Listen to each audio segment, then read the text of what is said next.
Hey guys, what is up? SuperKmanrocks here, and I am here for my LEC Finals overview and analysis.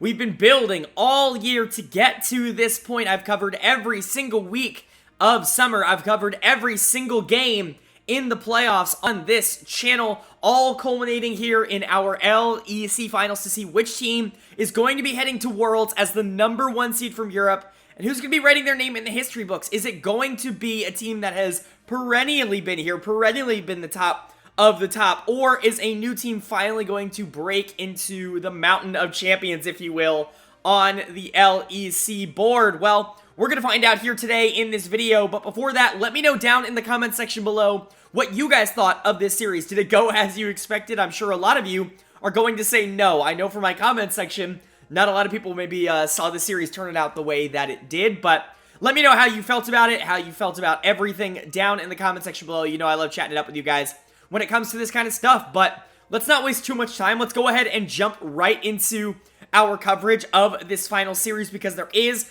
quite a bit to talk about. And of course, the finals was going to be had between the #1 seed G2 Esports and the #2 seed Rogue team. Now, 1 and 2 making the finals is usually not all that much of a surprise because they're the top 2 seeds for a reason, but Rogue actually not being the #2 team in summer, I think gives them a little bit more of an edge to them going into this finals. Obviously, I think a lot of people really did expect to see G2 here. A lot of people knew that G2 was a very, very good team, me included. I had them as basically the best team in Europe for a majority of the year. Not a lot was really going to change my mind on that, and then they've really proven it so far in playoffs, really making a statement in round 1 against Misfits, destroying Rogue the last time they played them in Winners Finals, and then now they're here getting their rematch in Finals. Definitely a dominant path for them so far, and they've never really looked all that contested, so they definitely went into this as pretty heavy favorites. And then Rogue, on the other hand, also pretty good, but just not as consistent. Rogue, throughout the course of the year, has always been a little bit of an up and down team. They were able to beat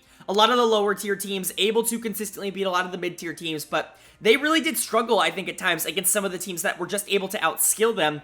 G2 definitely being included. They got absolutely smashed in Winners Finals, had to go through Fnatic in order to even get to this finals, but they really took care of Fnatic. Like, it was a much easier series than I think a lot of people expected it to be for that Rogue team. And so they're now here in the finals with a bit of momentum, at least more so than they probably had going into Winners Finals, with a really dominant win over Fnatic rather than a kind of good win over Mad Lions.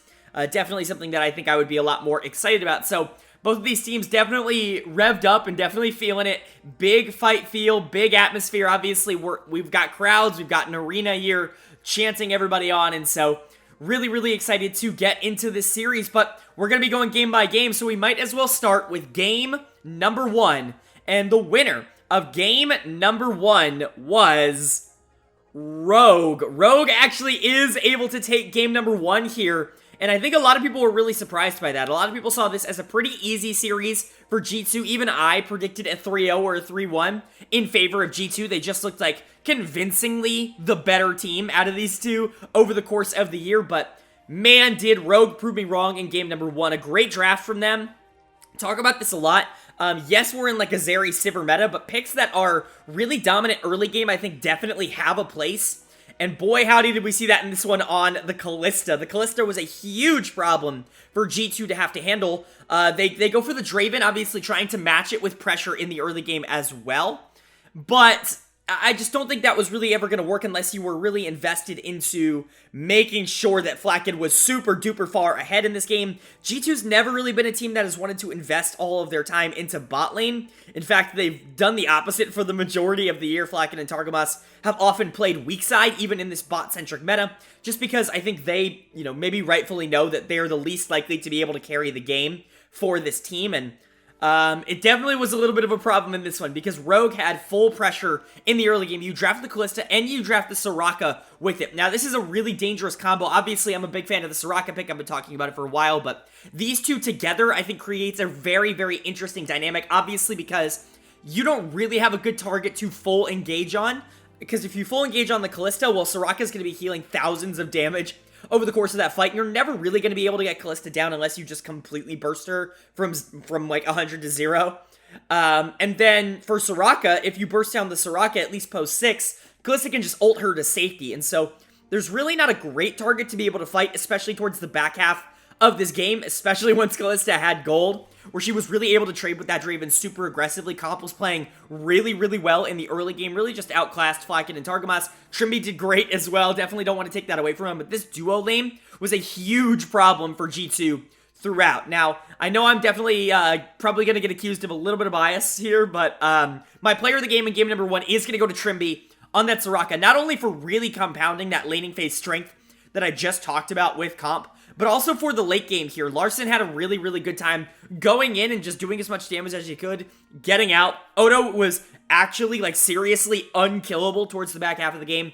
A lot of these things were compounded because of that Soraka pick. It can do so much in the mid game to be able to create for the rest of your team that I really just see it as one of the best picks in the meta right now, pretty much regardless of anything else. And I think Trimby, we've now seen multiple times from him that he's able to take this pick, pilot it very, very well, and kind of quote-unquote carry Rogue to a victory. I was down on Trimby, I think, over the course of the regular season, at least more so than general opinion, because I had him as, I think, probably like the 4th or 5th best support in the region by the end of the regular season. He has certainly risen up those rankings for me over the course of the playoffs. He has been genuinely phenomenal for Rogue, arguably their best player. Certainly, I think you could make an argument for a few others, but Trimby has been incredibly integral, and his synergy with Comp, I think, is a big reason why Rogue was able to take game number 1 here. But even outside of the bot lane, you got to talk about Odo in the top lane on this. Ornn played super duper aggressively. In fact, got a lot of jungle attention, which I think surprised a lot of people here, me included. I certainly didn't see the Ornn-Gwen matchup being something that the Trundle would want to invest in on Ornn's side. Certainly not the typical jungle pathing there from Malrang, but he does go topside. Broken Blade is entirely out of position. This very much felt like, 2020, 2021 Broken Blade rather than the Broken Blade we've been getting over the course of this year that has made me change my mind at least a bit about the player as a whole. This very much felt like he was reverting back to that super aggressive playstyle, even when he didn't really have the ability to do so. Malrang clears vision on topside. Broken Blade knows he's there and still doesn't really back off and just gets caught out for basically no reason. Definitely not a play that I thought was all that good from Broken Blade, but Malrang takes advantage. Odo is able to basically scale from there. And then once Ornn gets online, especially with something like a Soraka, he's just simply never going to die. Look at the enemy team. You've got a Gwen, you've got a Jarvan, you've got an Ahri. Really, you're relying a lot on the Draven to be able to bust tanks on this team because nobody else is really going to be doing all that much, especially early on to Ornn. And if he's super far ahead, he's just never really going to be able to die. And so overall, just gotta say, really good game from Rogue. Good game plan, and they executed on it well. I think Larson also had a good game on the LeBlanc, I should say. Malrang stole Dragon, so that's pretty cool. Rogue just played this game better, I think, in game number 1. There's really no other way to put it. They, I think, were just simply the better team in game number 1. Better game plan, better execution.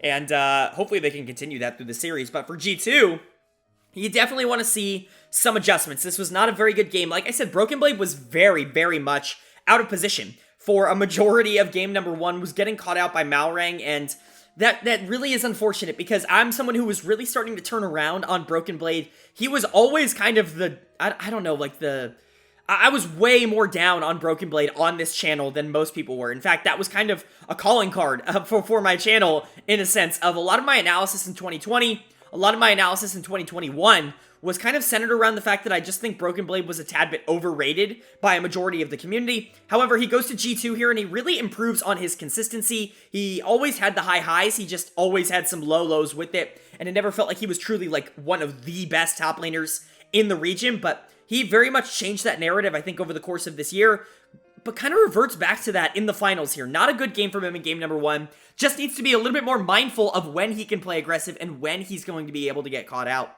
Because again, he puts himself into situations where he's just not really all that prepared to be able to handle the consequences of being out of position, and he's able to get caught multiple times for it. But he really wasn't the only one who played bad. Obviously, I talked about Flacken and Targamas. I think a lot of people are talking about them as one of the best bot lanes in Europe right now. I definitely think that is G2 favoritism. I do really like Targamas, but let's be real about Flacken. Like, he's a good AD carry, he definitely is, but he is like a top 5-ish AD carry in the region. He's not top 3, he's certainly not top 2, and he's certainly not on the same level of a player like Comp, at least how he's played over the course of the year. And so I definitely saw this as a matchup that was pretty Rogue favored overall, and I think we're seeing that play out in game number 1.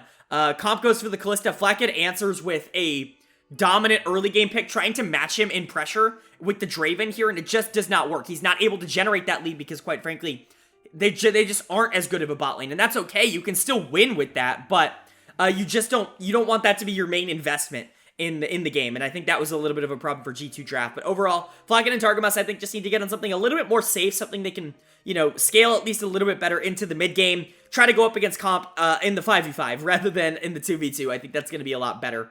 And then Yankos got just completely outplayed on the Jarvan. In the jungle, was really outpathed by Malrang, even with a little bit of early problems. Obviously, missed that smite on Dragon. Not that it was all that important, but definitely a flash play from Malrang. And overall, I would say G2 just didn't really have it in game number 1. I definitely think they have the talent to turn it around. Obviously, this is a team that pretty much has swept their way to the LCS finals. The LEC finals. They're not the LCS anymore. They haven't been for like a year and a half, so. But pretty much have swept their way to the finals here, and I think that's pretty... Like, obviously, they can turn it around. We know they're a good team. I'm not all that scared for G2. It's just about executing on it. I think you're going to need a better draft, but sometimes against Rogue, that can be a little bit of a problem. As for Rogue here, just keep doing you. You obviously can work on the Kalista Soraka bot lane. That's something that is clearly a dub for you. I don't imagine it's getting through in game number 2, but you have so many things that you can go to there. If you continue to play around Comp, if you continue to play around Odo, I think these are lanes that are relatively winning for Rogue, so if you can continue to generate that lead and kind of minimize where you're maybe not as strong, I definitely think that's going to be a good thing for Rogue. So, are they able to do that in game number 2? Are they able to go up 2-0 on G2, the perennial winners of the LEC? Or is G2 going to be able to answer, tie up the series at 1-1, and reset us for a best of 3? Well, the winner of game number 2 was Rogue. They are able to take game number 2 as well and go up 2-0 in this series. Now, that's certainly something I did not expect. This is the team that got completely blown back in a 3-0 sweep by G2 just like a week ago. And so for them to come out and go up 2-0 in this series is absolutely huge for them. And they did it in a really commanding way. A very weird draft from them in a good way. I think this is pretty typical for Rogue at this point, for Freddy at this point, where it's just like, I don't really like the idea of drafting concept, but they were able to go out and prove me wrong basically every single time because they have a plan in mind for everything that they do in these games. And it was very, very clear from moment 1 here that they knew exactly what they needed to do, which was press their advantage. They got basically every single available AD carry banned or taken out against them. No Sivir, no Zeri, no Kalista, no Lucian, so none of the big 4.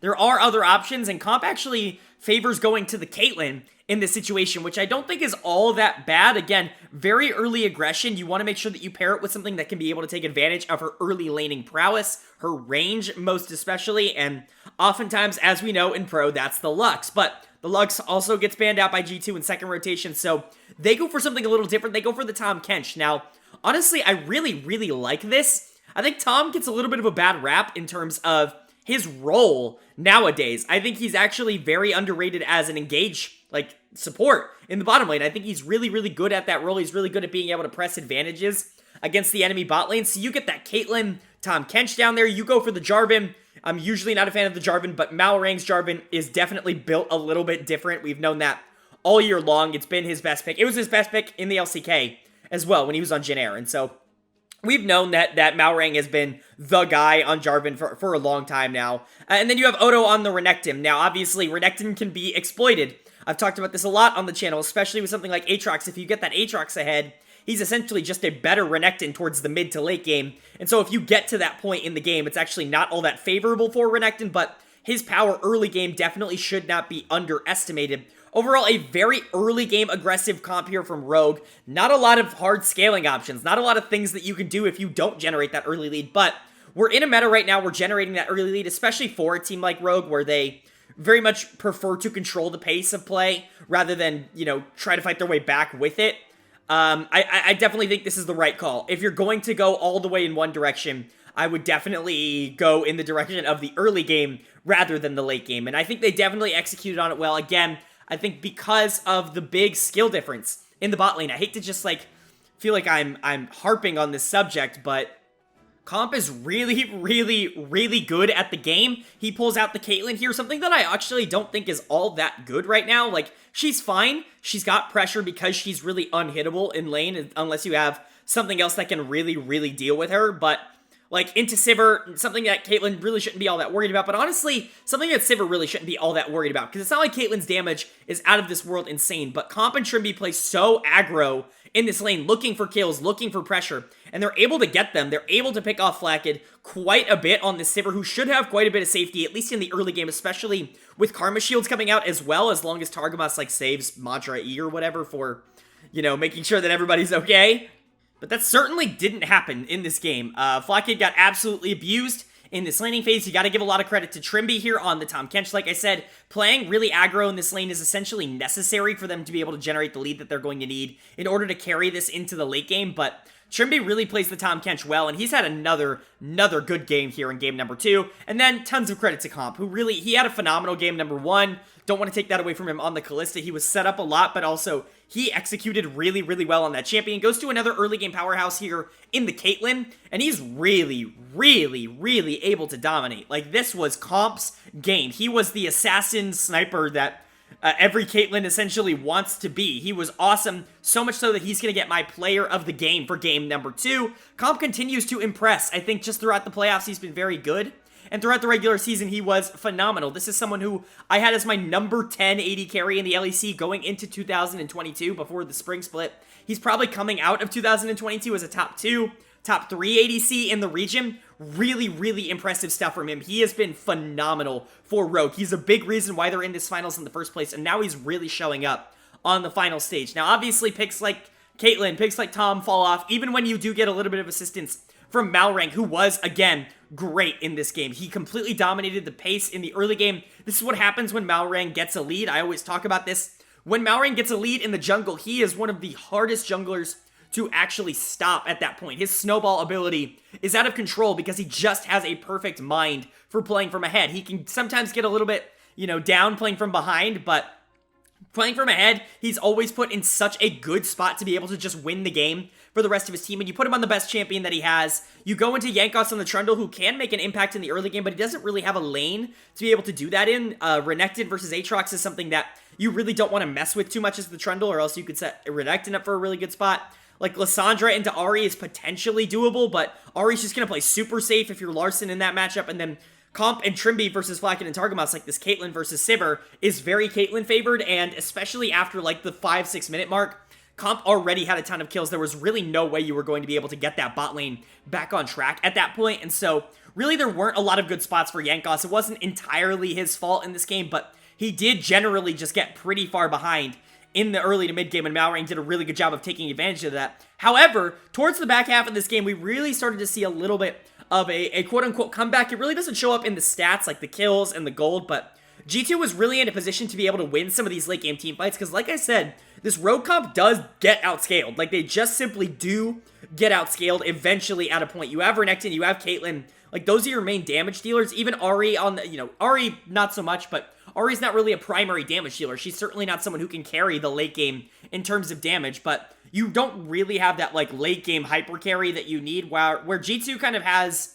that in the Sivir. Obviously, even if Sivir is super far behind, she's still going to be able to do a significant amount of damage in these late game team fights, and we started to see that a bit from G2 towards the back half of this game, but unfortunately, just a few misplays towards the back half weren't really enough to push G2 over the edge. Cap's obviously the obvious one, where he ults himself instead of ulting Comp, and Comp's able to just basically win the team fight for Rogue at that point. But if G2 actually is able to take out Comp, I know there was a really good flank on the back half, you know, being prepared by Broken Blade and by Caps, and they were really in a decent position to be able to do something. If they were to somehow be able to win that fight, which I honestly don't think it's out of the realm of possibility, they were in a decent position to just win the game, like right then and there, and that would have been huge for G2, obviously tying up the series. But now we're sitting at 2-0 for Rogue, and this is really good. Like, it's hard for me to process this because it's not something I really expected at all. Rogue to be sitting here at 2-0 is a huge surprise, but Comp, Trimby have been phenomenal. Malrang had a great game 2, Odo had a great game 1,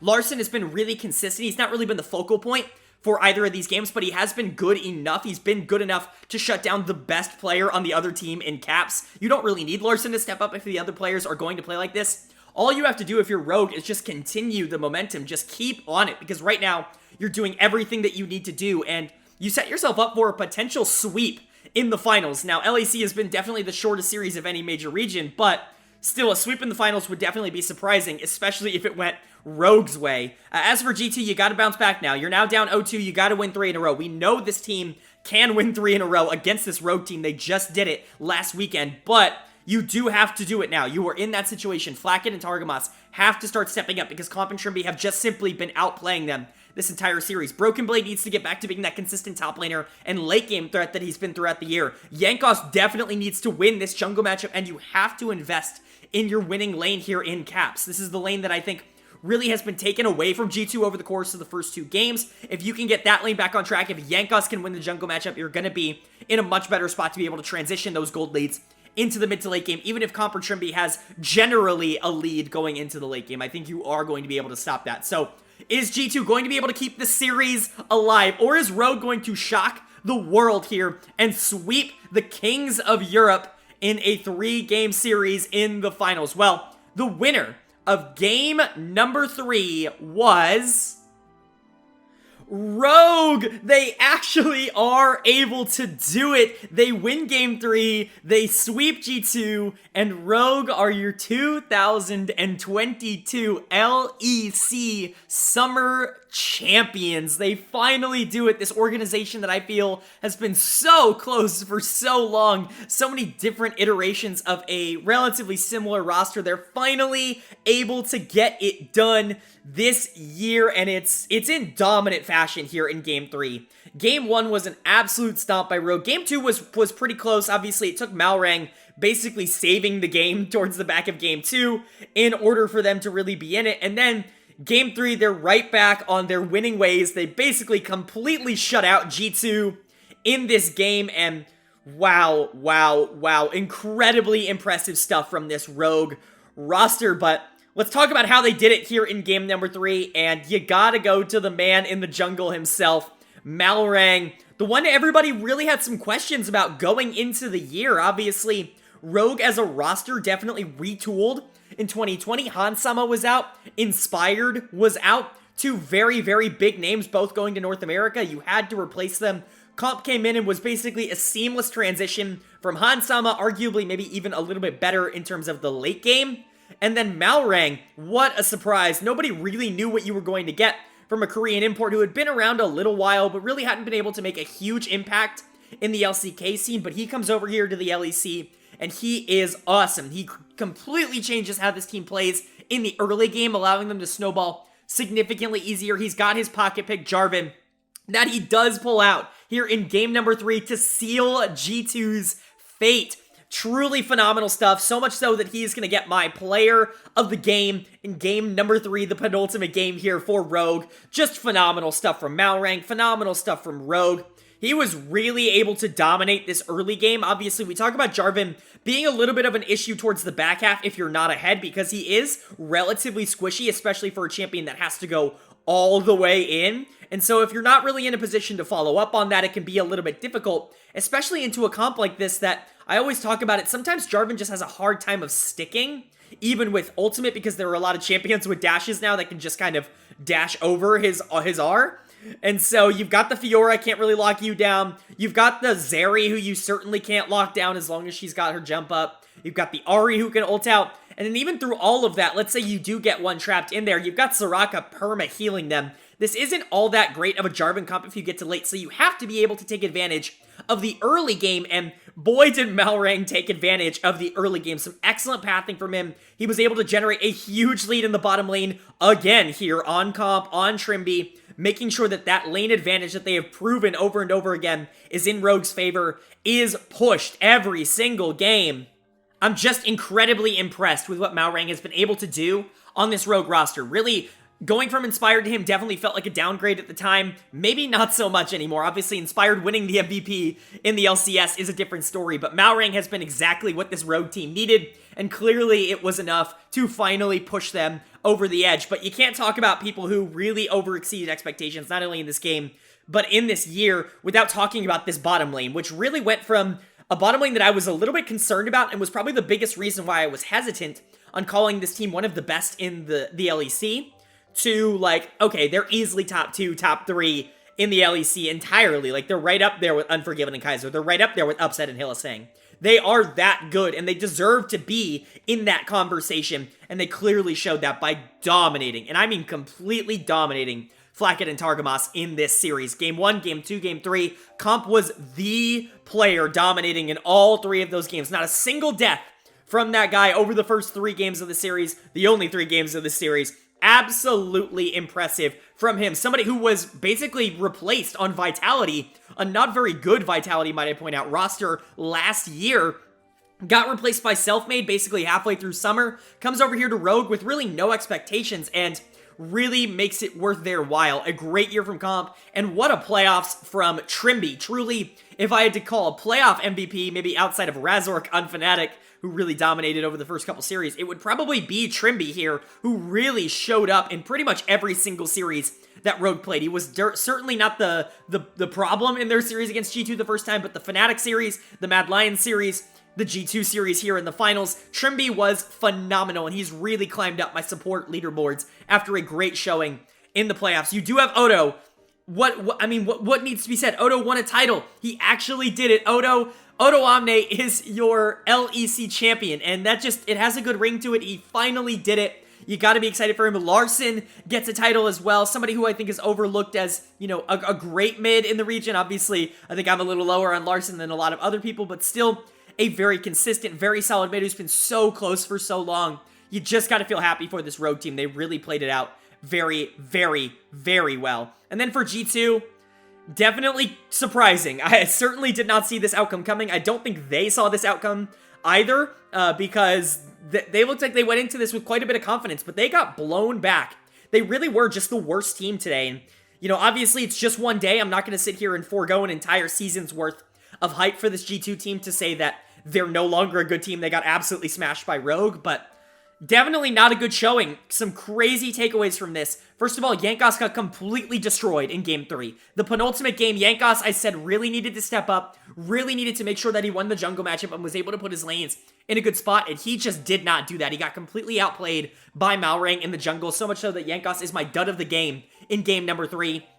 Certainly didn't see that coming. This is a player that has pretty consistently over time been able to step up in big moments, but it was not to be here. Another player that really couldn't step up in big moments, Caps, had a very down series. He's the guy for G2. He's been the guy for G2 for a long time now, and this is his first ever finals loss, and it's an 0-3. He got absolutely beat. Yeah, Larson wasn't really the one to be able to take advantage of a lot of the weaknesses, but Caps was never in a position to be able to carry the team. He makes that major misplay towards the back half of Game 2, where if he just ults Comp, they might actually be able to win that game and put themselves in a position to at least play a Game 4, but isn't able to do that on the Lissandra, and really isn't able to take over the game on either of the Ahri ones. So I don't know, just overall something that, not a good series from Caps, and his first finals loss is definitely a huge, huge piece of his resume now. And then when you talk about top and bot lane, both of them just got outplayed. Broken Blade had a much better year than I think I gave him a lot of credit for, but definitely wasn't on the same level of Odo Omne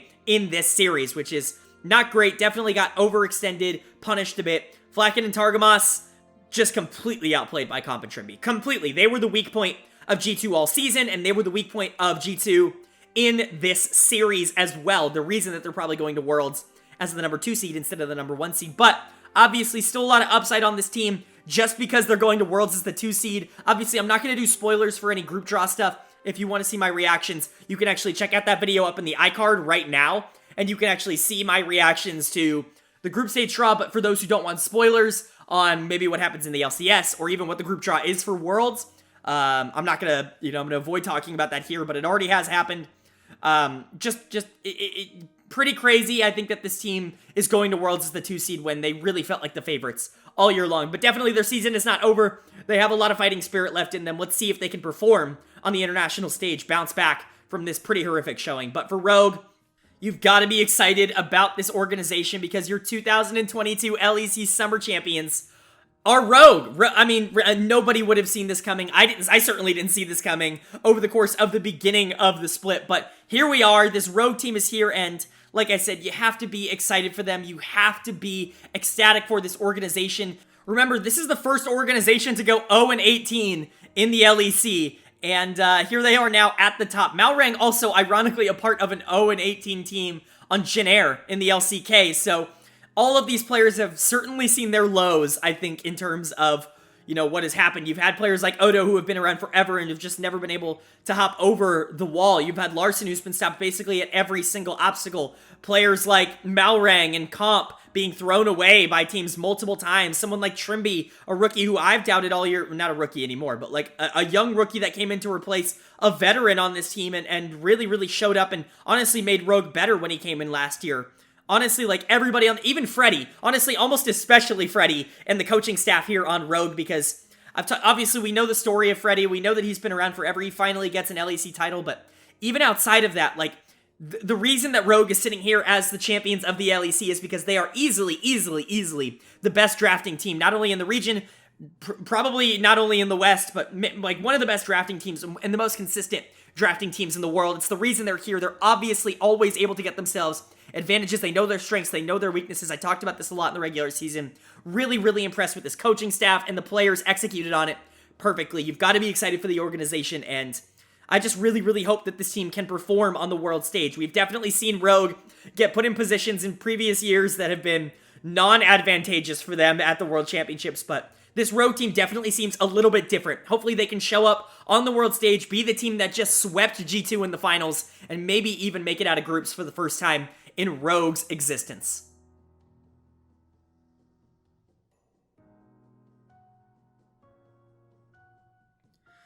Alright, but that is going to do it for my LEC Finals overview and analysis. Up on the screen, you're seeing the 4 teams going to Worlds. We just saw Rogue and G2 going into the 1 and the 2 seed at the World Championships. That means they're auto-slotted into the group stage. But Fnatic and Mad Lions still definitely going to the World Championships. Mad Lions definitely a little controversially a team that wasn't able to win a single best of 5 all year long. Still going to Worlds, definitely still has the chance to prove themselves, but both of those teams are going to have to make it out of the play-in stage. Obviously, 4 seeds from Europe this year because the CIS is not able to send anybody. Obviously, global conflicts, unfortunately, causing some lack of ability to play there, and obviously, I'm not going to talk about any of that on this channel, but Europe getting that 4th seed, definitely good for Mad Lions.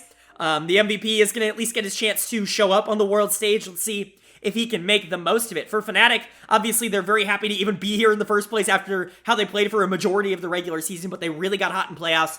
This is a team that I think could beat a lot of the better teams at Worlds, and I'm definitely excited to see that. And then obviously Rogue and G2 we just talked about, so that's going to do it. Let me know what you guys thought of the video down in the comment section below. Obviously, if you liked it, leave a like, hit the subscribe button. I've got a ton of stuff coming out. Not only are we going to be getting to the LCS finals in a couple of days, probably tomorrow, but we're going to have Worlds coverage. We're going to be previewing every single group, plus play-ins. I'll be doing my own top 20 players at Worlds video, a meta report. All of that kind of stuff is going to be coming out later in the month. So if you guys are excited for that, hit the subscribe button because then you'll be notified exactly when these videos come out. So you can get some of the best and most in-depth League of Legends analysis out there. But with all that being said, I hope you all are having a great day. I hope you continue to have a great day.